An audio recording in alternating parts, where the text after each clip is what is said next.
Hey, thanks for tuning in, and we have a lot of choices, so appreciate you clicking on this video right here. Let's get right into it. We're going to rank all the Green Day records. To me, Green Day seems like a young band, but they have actually been around for more than 25, 30 years now, I guess, and they are in the Rock and Roll Hall of Fame, so I guess you might even want to call them a classic rock band at this point. I was fortunate enough to learn about them right before they signed to a big label. They were just a little punk band putting out 7 inches. They were from the Oakland, California area, but every little punk scene was aware of all the other little punk scenes and what was happening. And when you talked about California at the time, especially the San Francisco and Oakland areas, people always talked about Green Day, that they were a really catchy punk band. For me, they were more like a pop rock group. Not so much like punk or hardcore punk or anything like that. But since they at the time were kind of just struggling around in independence, Lookout at the time was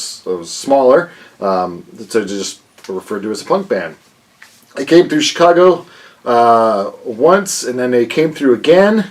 And I was going to go see them, and I figured, I'll just go see them the next time. I was kind of strapped for cash. Certainly enough, the next time they came was in March '94 at the Vic Theater, and I went, and that's a month right after their big major label debut, Dookie, which exploded.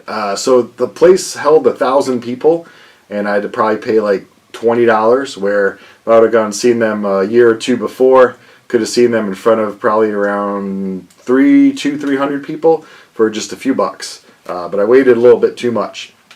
Although nowadays you'd probably see them huge places, so I was glad to see them just in front of a 1,000 seat hall. Quickly about Green Day and the whole explosion. In the late 80s, what was popular was heavy metal, referred to like hair metal stuff, was all in the airwaves still, and really was hitting its time where it wasn't so great anymore. The hairspray kind of went to people's heads, and the music that a lot of the bands, the hit groups were churning out was just kind of starting to get crappy. And groups who really don't get enough credit, because everyone says it went from hair bands to Nirvana, broke it all up in '91. But right before that, actually, groups like Soundgarden, Faith No More, Jane's Addiction kind of drew people like me that were just checking out MTV and listening to whoever was playing what on the airwaves. They kind of drew people like me away from that establishment, kind of started listening to more, like I said, like Faith No More, Soundgarden, Alice in Chains, all that stuff. So it was kind of like a step away. Music was a lot cooler. It kind of like spoke to us a little more, you might say. And then from there I learned about the punk scene. Local punk scene here in Chicago was awesome. Sludgeworth, Screech and Weasel, No Empathy, 8 Bark, yada yada yada, Pegboy, millions of bands that were great. Hundreds of bands that were great. Tens of bands that were great. And then through that scene I learned about Green Day. Now I was lucky enough to be writing for my college paper. And like I said, I'd already purchased these early 7 inches. I was a big fan of the band. And then I got through the college paper, because nobody knew who they were, so I picked this out of the stack. Green Day promo, not for sale, of Dookie. And I know they signed to a big label. It was a huge news in the punk community. You're going to sell out, you're going to be on a big label. Trust me, that was like 30 years ago, so that was big when you would leave an indie to go to a big label. Now the whole music industry is flip-flopped up on its head. No one really cares anymore, really. So, the band's got, we'll call it 11 studio albums. I'm going to treat Uno, Dos, and Tre all as one. So we'll count that as one in the countdown, but let's get to it. Number 11, the newest one, came out February 2020, right before the world shut down, and this is what Green Day left us. Out of the 11 studio albums we're going to count, this meets number 11, unfortunately. Father of all MFers.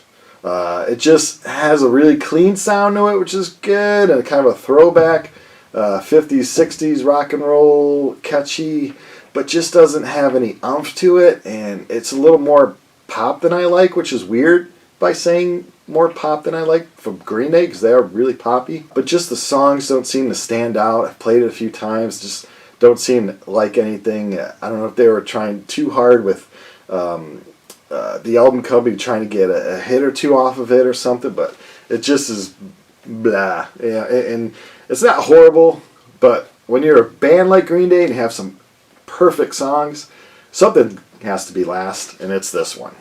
Revolution Radio, got the LP for that. This came out October 2016, and again, kind of the same thing. None of the songs really stood out to me.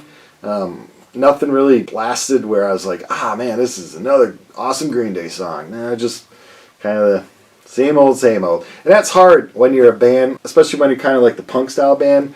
Structurally, you're kind of just, not trapped because it's a choice, but like the Ramones and stuff like that, you're just going to go straight ahead songs, so you're kind of limited, I guess, in what you want to explore musically.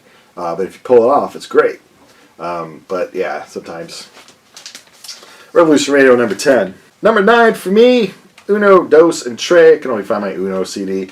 The group would, I think, admit that these 3 CDs were kind of just, or these 3 releases were just kind of eh. I think the singer, Billy, was going a lot of in the rehab stuff and alcohol. It just wasn't a mix for his songwriting abilities. And unfortunately, these 3 will fall to number 9. Number 8, 21st Century Breakdown, came out May 09. It had some great songs. It has some great songs on here. But like I said, as we start getting lower, you got to pick out stuff that's excellent, the stuff that's great. So now we're hitting the good, great part. This is some great music on this, but again, nothing that really stood out enough that it's going to move any up higher than 9 or 8. Number 7, a lot of people have this higher in their Green Day countdowns. I've seen a few videos, read a few articles, and what I'm picking really doesn't jive a lot what others have picked. But keep in mind that I'm right and the others are wrong. Green Day Nimrod, of course, it has Good Riddance, Time of Your Life, used on the Seinfeld episode.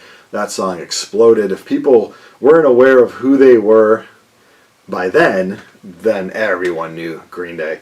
Nimrod came out October 97.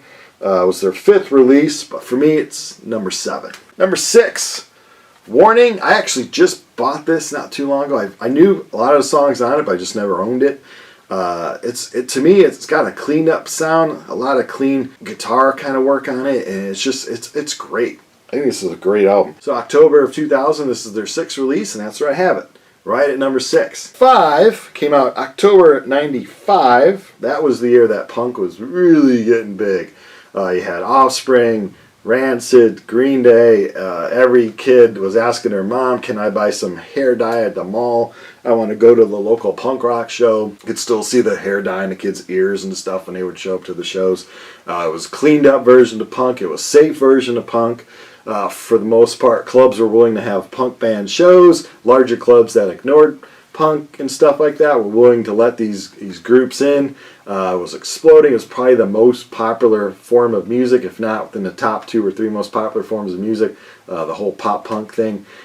Everyone was trying to cash in at that point because you knew from other styles of music, everything just has a shelf life for so long. Not so much shelf life, but this amount of time that it's popular just for so long. So everyone's trying to cash in really quick on that. And of course, pop punk really just lasted maybe a few more years. Obviously, it's still around, but as far as it being the most, one of those popular forms of music, just had a few more years to go.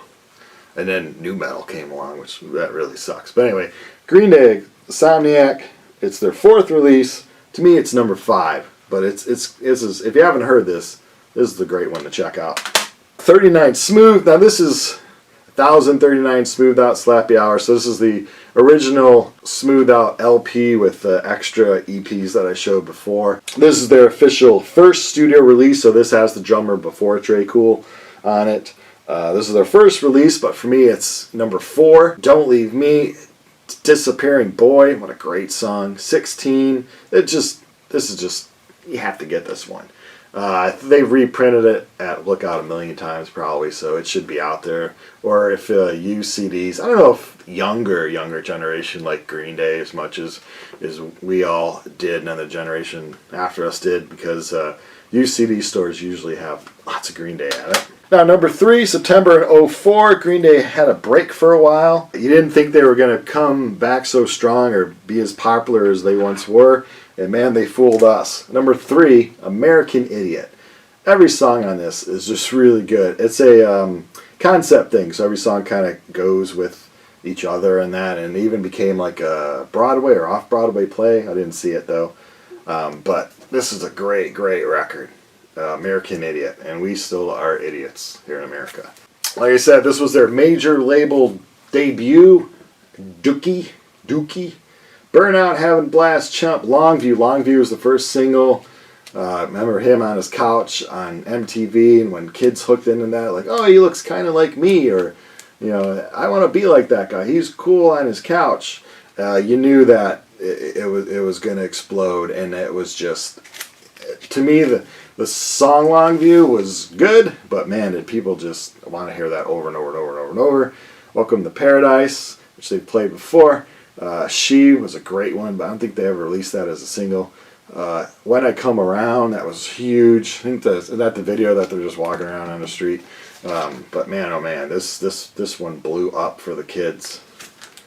The kids. 1994 release, third release. For me, it's number 2, Dookie. So, what does that leave? Number 1. A lot of people started with that because it was on a big label. They didn't really know it. They were on a small label and all that. Not everyone was as hip and cool as I was. Kerplunk. Number 2 album, their first with Trey Cool, came out December 1991. The second album they put out, like I said, but for me, it's the first. This is the best Green Day release. Actually, when this came out, I didn't have this LP. This is one of the original presses that I just bought maybe 3 years ago and actually have some cash. When this came out, I ran to the album store and bought it on cassette tape, and that I wore the hell out of that cassette tape. Just playing it over and over and over. One of My Lies, No One Knows. I mean, this is just, tell you, I'll tell you my favorite songs on it, because I'm sure you're really interested. 2000, Light Years Away. Welcome to Paradise, which originally appeared on this one. Christie Road. 80s. Oh man, this is just great. So it was recorded in May, mostly September, 1991. In San Francisco, and I think this is the album that obviously just broke them huge within the punk scene. So then the album companies just had to be paying attention to that explosion, and they just wanted to sweep them up as soon as they knew the music climate after Nirvana then was safe for like alternative music. It was safe, so it's time to explode some nice pop punk on everyone. So that's it. My favorite Green Day album, Kerplunk. Hope you enjoyed the list. Let me know in the comments if I was right, if I was wrong, what Green Day you love, what Green Day you don't like, when did you get into Green Day, is your favorite color green, do you like days, I don't know. Thanks for watching.